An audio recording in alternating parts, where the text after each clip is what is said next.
فیصلہ کرنے کی طاقت نہیں، مجھے چلنا چاہیے کہ نہیں، اٹھنا چاہیے کہ نہیں، کرنا چاہیے، اٹھ باندھ کمر کیوں ڈرتا ہے؟ پھر دیکھ خدا کیا کرتا ہے۔ حضرت عبداللہ ابن عباس فرماتے ہیں میرے نبی پاک علیہ السلام نے میری تربیت فرمائی، حضور نے میری تربیت فرمائی، اور محبوب پاک علیہ السلام نے فرمایا عبداللہ یاد رکھنا، یہ نوجوان دوست میری بات لکھ لیں، پریشان لوگ میری بات لکھ لیں، جن کے پاس قوت فیصلہ نہیں وہ اس بات کو لکھ لیں۔ حضرت عبداللہ ابن عباس فرماتے ہیں میرے نبی پاک علیہ السلام نے مجھ سے فرمایا تھا عبداللہ سن، اگر ساری دنیا مل کے تیرا کوئی نفع کرنا چاہے کر نہیں سکتی جب تک میرے رب کی رضا نہ ہو، اور فرمایا ساری دنیا مل کے تیرا کچھ بگاڑنا چاہے تو عبداللہ بگاڑ نہیں سکتی جب تک رب کریم کی حکمت کا تقاضا نہ ہو۔ لوگوں سے ڈرنا، لوگوں کی طرف دیکھنا، ماحول دیکھ کے اپنے راہ کا تعین کرنا، ہر بندے کے خیالات کے مطابق ڈھلنے کی کوشش کرنا، فلانا نہ ناراض ہو جائے، فلانا نہ ناراض ہو جائے، وہ جس نے ہونا ہو جائے، بس رب رسول ناراض نہ ہو۔ اپنی زندگی میں اپنے مالک کو مولا جان کے، بل اللہ مولاکم، اللہ تمہارا مولا ہے، وَهُوَ خَيْرُ النَّاصِرِينَ، وہ بہترین مددگار ہے۔ توجہ جب بھی کریں رب کی جانب کریں، اپنے دل کا قبلہ درست رکھیں، سوچوں کے زاویے سیدھے رکھیں۔ میرے بھائی مالک جب بندوبست کر دے نا، جب مالک بندوبست کر دے پھر ایسا بندوبست کرتا ہے کہ لوگوں کے پاس نا چارہ نہیں رہتا۔ حضرت مریم رضی اللہ تعالی عنہا پاک باز تھیں، مسجد میں رہی تھیں، پر مالک کی حکمت کے تقاضے بڑے عجیب ہیں نا۔ پھر جناب مریم کو اللہ تعالیٰ نے بغیر شوہر کے اولاد عطا کر دی۔ یہ بات ہی ایسی تھی، وہ کسی نے کہا تھا کہ مخلوق تو فنکار ہے اس درجہ کے پل بھر میں سنگے در کعبہ سے بھی اصنام تراشے، تم کون ہو کیا چیز ہے داغ کبابی، لوگوں نے تو مریم پہ بھی الزام تراشے۔ تو لوگوں نے کہا کدھر سے لے آئی بچہ، تیرا باپ تو ایسا نہیں تھا، کہاں سے لے آئی؟ اللہ کرے میں آپ کو سمجھا سکوں، ذرا اپنے آپ کو وہاں کھڑا کریں کہ ایک پاک باز عورت، پاک باپ کی بیٹی، طیب ماں کی بیٹی، اور اللہ کے گھر میں پرورش پانے والی خاتون، ایک وہ وقت اور ایک یہ وقت کہ اس عورت کو کٹہرے میں کھڑا کر کے پوچھا جا رہا ہے کہ معاذ اللہ تیری گود میں بچہ جائز نہیں ہے، کہاں سے لائی ہے؟ اب خود سے صفائیاں بندہ کتنی کو دے، کتنی کو وضاحتیں کرے۔ اور میں نے تو اپنی زندگی میں دیکھا ہے زیادہ وضاحت دینے والے کو بھی لوگ جھوٹا سمجھنے لگ جاتے ہیں، زیادہ وضاحت دینے پر بھی لوگ کمزوری کا اظہار سمجھتے ہیں کہ کمزور پڑ گیا۔ آپ صلح کی کوشش کرتے ہیں، سامنے والا بزدل سمجھ لیتا ہے، زیادہ وضاحتیں بھی کمزور کر دیتی ہیں۔ اب حضرت مریم کو کٹہرے میں کھڑا کر کے کہا بچہ کس کا ہے؟ تو پھر خدا بندوبست جب کرے، اللہ جب مددگار ہو، تو پھر حضرت مریم کی گواہی درختوں سے نہیں دلوائی، اس نے پتوں سے نہیں دلوائی، پھر فرشتے نہیں بھیجے۔ حضرت مریم کہنے لگی مجھ سے نہ پوچھو، وہ جو پنگوڑے میں ہے اسی سے پوچھ لو، ان سے پوچھو نا، وہ کون ہے پوچھ لو، ان سے کر لو سوال۔ انہوں نے کہا پنگوڑے میں چند دنوں کا بچہ یہ جواب دے گا؟ مددگار تھا رب،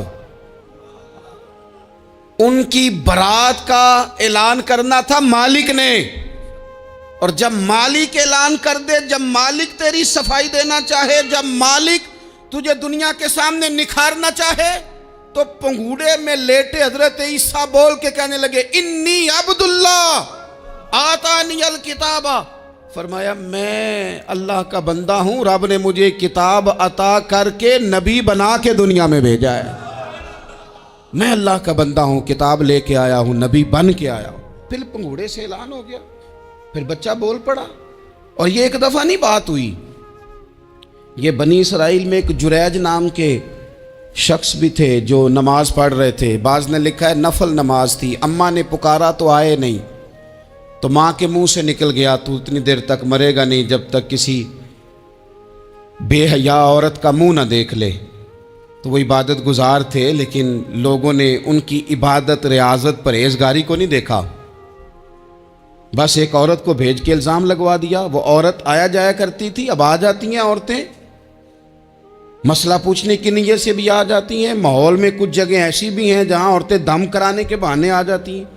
وہ خاتون آتی جاتی تھی اس خانقاہ پہ، آستانے پہ، یہ بخاری میں موجود ہے، پھر اس نے کہا میری گود میں جو بچہ ہے یہ انہی کا ہے۔ مجھے بتائیں کیسے بندہ وضاحت دے؟ حالات خراب ہو گئے، لوگ کٹیا جلانے لگے، ماحول اور طرح کا بن گیا۔ میرے نبی پاک علیہ الصلوۃ والسلام فرماتے ہیں پھر اس رب کے بندے نے کہا مالک تو کریم ہے، تیری مشیت کا تقاضا آیا جو میری ماں نے جملے بولے تھے، پر اب میں وضاحت دینے کے قابل نہیں رہا، اب تو ہی کرم کرے گا تو دروازہ کھلے گا۔ تو وہ چند دنوں کا بچہ پنگوڑے میں بول کے کہنے لگا میں اس درویش کا نہیں، میں تو فلانے چرواہے کا بچہ ہوں، وہ جو بکریاں چراتا ہے۔ رب کی مدد کو پکاریں، اپنے ساتھ اپنے مالک کی مدد کو شامل کریں، تھوڑے رزق پر بھی گزارا اچھا ہونے لگ جائے گا۔ سارے لوگ آپ کو گرانے کی تدبیریں کر رہے ہوں گے اور مالک آپ کو عزتیں عطا فرما دے گا، اس کی بارگاہ سے حکمت کا تقاضا اور ہو جائے گا۔ ہم نے ساری زندگی لوگوں کو راضی کرنے میں گزار دی، ساری زندگی بڑھاپا آ گیا بچوں کو پالتے، اور بچوں نے آخری عمر میں کہہ دیا ابا اگر کوئی ڈھب کا کام کر لیتے تو آج ہمارے دن بھی پھر نہ جاتے۔ ساری زندگی گزار دی بہن بھائیوں کو راضی کرنے میں، ساری زندگی گزار دی ذمہ داریاں اٹھانے میں، ان کو 99 دفعہ دیا، ایک دفعہ نہیں دیا تو انہوں نے کہہ دیا تو نے تو کبھی دیا ہی نہیں، تو تھا ہی نہیں۔ ساری زندگی محلے داروں علاقے والوں کو راضی کرنے میں گزار دی۔ اور میں نے ایسے لوگ بھی دیکھے دین کے لیے وقت گزارا، لیکن جب بڑھاپے میں دانت کام نہ کرتے تھے تو وقت کے مفتیوں کو بھی مسجدوں کی کمیٹیوں نے کہہ دیا اب آپ کی سمجھ نہیں آتی، ہم نے خطیب کو یور رکھنا ہے، نہ دیکھو دنیا کی طرف، دنیا رلا دیتی ہے، نہ راضی کرو بندوں کو، بندے تھکا دیتے ہیں، نہ پیچھے بھاگو ہر وقت دنیا داروں کے، یہ انسان کو کمزور کر دیتے ہیں۔ وہ تو کریم ہی بڑا ہے، 2 آنسو زمین پر بعد میں گرتے ہیں، بندے کے گناہ سارے پہلے معاف فرما دیتا ہے۔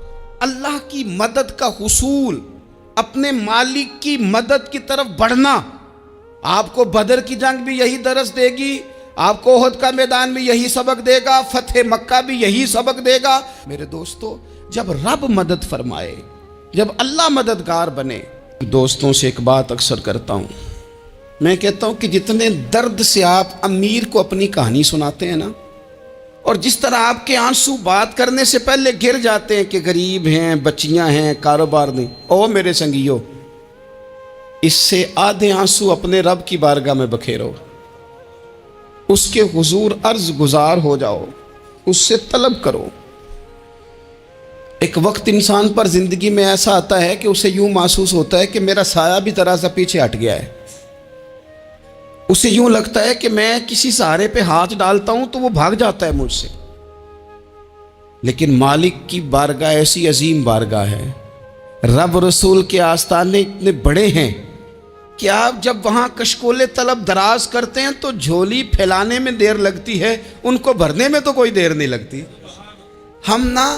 ہم نے اپنا سوچ کا قبلہ ہی دنیا کو بنا لیا ہے۔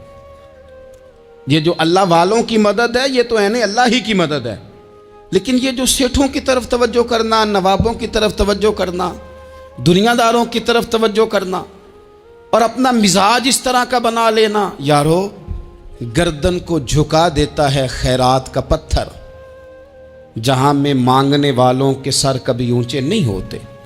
اور اقبال کہتے ہیں غیرت ہے بڑی چیز جہان تگ و دو میں، پہناتی ہے یہ فقر کو تاج سردارا۔ میں عرض کروں گا کہ اپنی آپ جب توجہ کا قبلہ اللہ رسول کو بنائیں گے تو رب فرماتے ہیں وَيَرْزُقْهُ مِنْ حَيْثُ لَا يَحْتَسِبُ، میں نہ تجھے وہاں سے رزق دوں گا جہاں سے کبھی تیرا گمان بھی نہیں گیا ہوگا، یہاں سے بھی مل سکتا ہے، تو نے سوچا بھی نہیں ہوگا۔ بخاری شریف میں حدیث ہے، حضرت جابر ابن عبداللہ فرماتے ہیں نبی پاک صلی اللہ علیہ وسلم نے 300 لوگوں کا ایک لشکر روانہ کیا کسی مہم کے لیے، کسی جہاد کے لیے۔ حضرت ابو عبیدہ بن جراح رضی اللہ تعالیٰ عنہ امیر لشکر تھے۔ فرماتے ہیں غربت اتنی زیادہ تھی، بھوک اتنی زیادہ تھی کہ ایک ایک کھجور دن میں ایک وقت کھانے کو ملتی تھی، اور کچھ دن ایسے آئے کہ اب کھجور بھی نہیں مل رہی۔ فرماتے ہیں اتنی زیادہ بھوک لگی مجاہدین کو، 300 بندہ پتے کھا کے گزارا ہونے لگ گیا. یہ بخاری میں موجود ہے. آپ فرماتے ہیں کہ دریا کے کنارے ہمارا پڑاؤ تھا, ٹھہراؤ تھا. جب بھوک سے نڈھال ہو گئے نا, وَيَرْزُقْهُ مِنْ حَيْثُ لَا يَحْتَسِبُ, اللہ وہاں سے روزی دیتا ہے, گمان بھی نہیں ہوتا. فرماتے ہیں ایک مچھلی اللہ تعالیٰ نے دریا کے کنارے بھیجی. فرماتے ہیں وہ تھی تو مچھلی پر پہاڑ جتنی تھی. بخاری میں لفظ ہیں, حضرت جابر ابن عبداللہ رضی اللہ تعالیٰ عنہ فرماتے ہیں 300 آدمی 18 دن تک اس مچھلی کو کھاتے رہے, مچھلی ختم ہی نہیں ہوئی. مچھلیاں نہیں, مچھلی. کہتے ہیں 18 دن 300 بندہ کھاتا رہا, مچھلی ختم ہی نہیں ہوئی. اور فرماتے ہیں کہ اس کی ہڈی نکال کے, کانٹا کہیں گے آپ اپنی زبان میں, کہتے ہیں وہ نکال کے نا تو اس کو کھڑا کیا نا جب, تو اونٹ کجاوے سمیت اس کے بیچ سے گزر جاتا تھا. 2 اس کے کانٹے جوڑے. فرماتے ہیں وہ اس کا گوشت ہم کھاتے تھے اور اس کی چربی بطور تیل کے ہم جسموں پہ ملتے تھے. بیماروں کو اس سے سکون آتا تھا, تندرستی شفا ہوتی تھی. فرماتے ہیں ہم کھایا بھی ہم نے, اور کچھ لے کے ہم مدینے بھی گئے, اور قربان جائیں نبی پاک نے بھی اس میں سے کھایا. ہم نے عرض کی حضور یہ معمہ کیا ہے, یہ ماجرا کیا ہے؟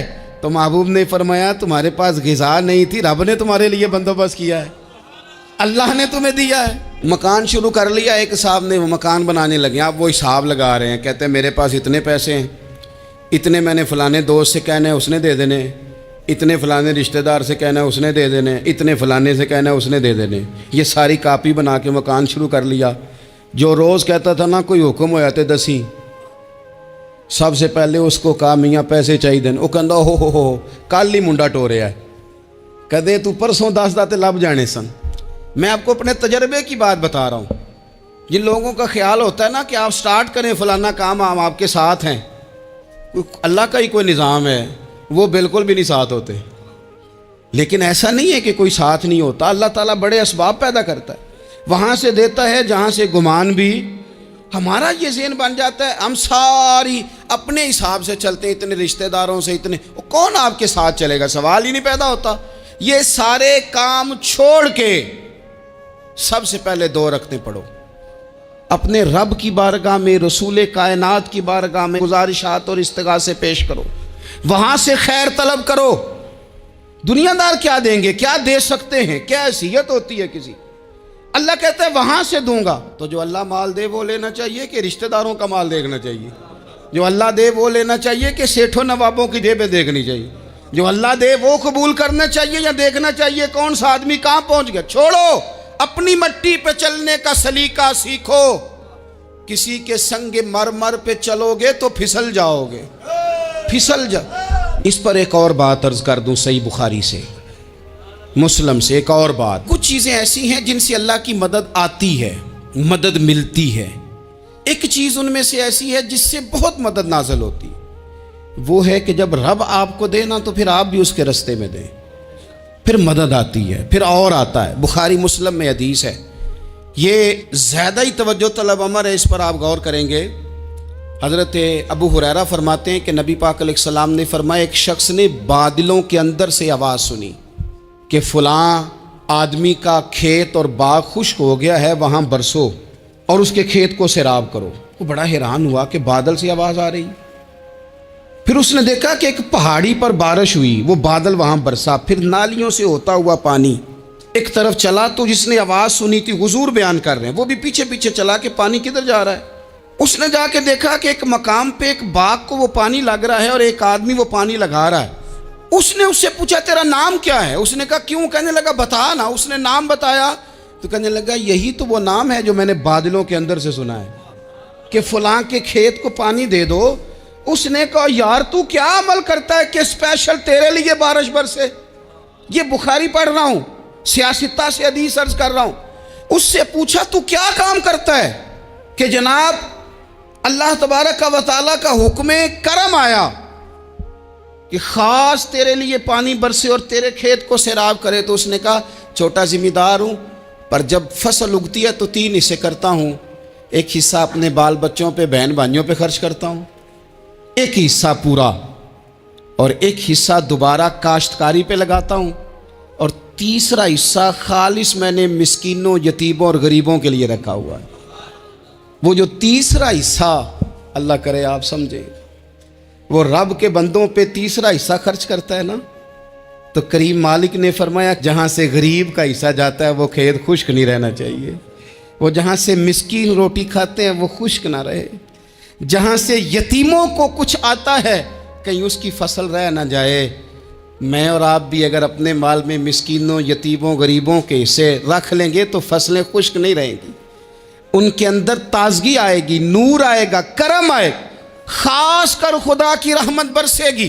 مدد اللہ سے چاہیں، اپنی توجہات کا مرکز رب رسول کی ذات کو بنائیں، پھر آپ محسوس کریں گے کہ بڑی جلدی اللہ تعالیٰ کی مدد آنے لگی ہے۔ کبھی آپ صرف کہہ دیں نا میرا رب میرے ساتھ ہے، اس لفظ میں اتنی طاقت ہے کہ دشمن ویسے زہر ہو جاتا ہے۔ زندگی میں کسی سے بھی لڑائی ہو تو اچھی طرح سوچ لیں کہ اللہ اس طرف ہے یا اس طرف ہے۔ اگر آپ زیادتی پہ ہیں تو پھر رب مظلوم کی جانب ہے۔ اگر اللہ کی مدد آپ کے ساتھ ہے تو دنیا کی کوئی طاقت آپ کو گرا نہیں سکتی، اور اگر آپ مظلوم کے مقابلے میں ظالم بن کے آپ کھڑے ہو گئے ہیں اور آپ نے رویہ وہ اختیار کیا ہے کہ جس میں مدد نہیں آئے گی، تو پھر یاد رکھ لیں کہ آپ کوئی بھی ہیں، کہاں بھی ہیں، آپ کمزور ہیں۔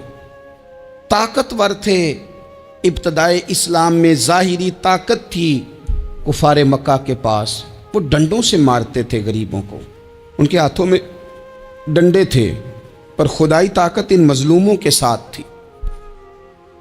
صاحب زرقانی نے لکھا ہے حضرت زنیرہ رضی اللہ تعالیٰ عنہ ایک لونڈی ہیں، غریب ہیں، ماڑے دا کی کام محمد نس جانا یا رونا، غریب سادی بی بی اور لونڈی کنیزہ، ایک مشرک کی کنیزہ تھی، انہوں نے کلمہ پڑھ لیا، وہ ڈنڈوں سے مارتا، دروں سے مارتا، تکلیف دیتا۔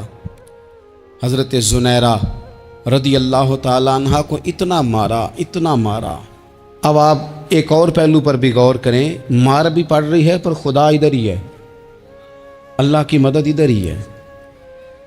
رب کہتا ہے کہ پہلے تو صبر کرنا، ان اللہ مع الصابرین، تو صبر کرے گا تو پھر رب کی معیت ملے گی، ذرا ٹھہرنا، تو تھوڑا ڈٹنا۔ ان الذین قالوا ربنا اللہ ثم استقاموا تتنزل علیہم الملائکہ، تو کہے اللہ میرا رب ہے، پھر تو پہلے ڈٹ، پہلے تو نے ڈٹنا ہے۔ ثم استقاموا، جو ڈٹ گیا، تتنزل علیہم الملائکہ، ڈٹنے والے کے لیے مدد آتی، پہلے تھوڑا ٹھہرنا پڑتا ہے، پہلے تھوڑا صبر کرنا پڑتا ہے، حوصلہ کرنا پڑتا، اس کے بعد مدد آتی۔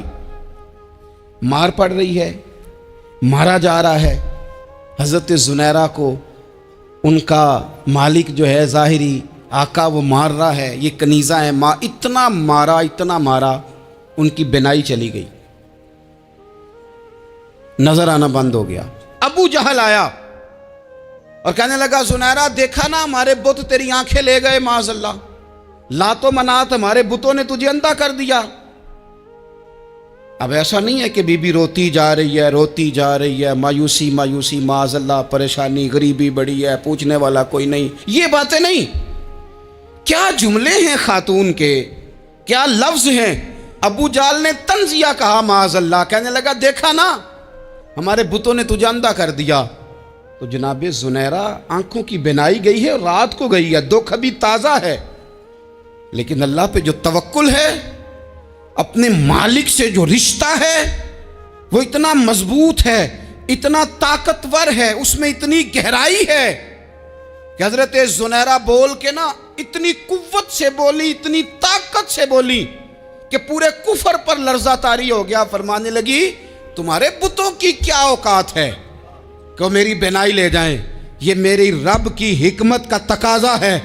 جب تک اس نے چاہا زنیرہ دیکھتی رہی، اور جب اس نے چاہا زنیرہ کی آنکھوں کی بینائی چلی گئی، اور اگر وہ چاہے گا نا تو بینائی واپس بھی کر دے گا۔